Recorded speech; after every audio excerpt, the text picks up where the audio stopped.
গতকাল বিপদনাশিনী পূজার বিসর্জন কমপ্লিট। যদিও কালকে দশমী করার কথা ছিল, অর্থাৎ একটা ভালো মন্দ খাওয়া, যেহেতু তার আগে দুদিন নিরামিষ গেল। তো কালকে বাজারে গেলাম, কিছুই পাইলাম না, শেষ হয়ে গেল কমপ্লিট। কারণ সবাই মোটামুটি কালকে দশমী করলো, ভালো মন্দ খেলো। তো আমরা যেতে যেতে সব শেষ হয়ে গেল। তো এখন ভালো মন্দের যে খাওয়ার ব্যাপারটা আজকে আমরা করছি, আমরা স্টার্ট করে দিয়েছি। আমরা মা বাগিনী মিলে এখন দশমী করছি। দশমীর যে খাওয়া দাওয়া কেমন হয়েছে? স্বাদ হয়েছে? আচ্ছা, তুমি এখন কার বাড়িতে এসেছো? দিদার বাড়িতে। কি দিয়ে খাচ্ছ? ব্রয়লারের মাংস।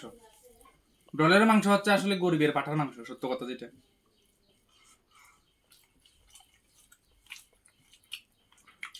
1 কেজি পাঠার মাংসের দাম 1200 টাকা, 1000 টাকা।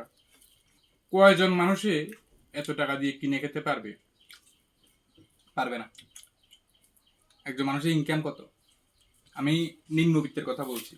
তা আমাদের শেষ ভরসা হচ্ছে এইটাই, আর কিছু করার নেই। তো আমাদের সামনে পড়ে থাকলেও আমরা ধরতে পারবো না, আমাদের সামর্থ্য নেই। তাই আজকে আমরা দশমীটা করলাম ব্রয়লারের মাংস দিয়ে। কষানো মাংস, কষানো মাংসের যে কি স্বাদ, যারা খাইলেন তারা বুঝতে পারলেন। আমরা খাইলাম, আমরা বুঝলাম। ধন্যবাদ।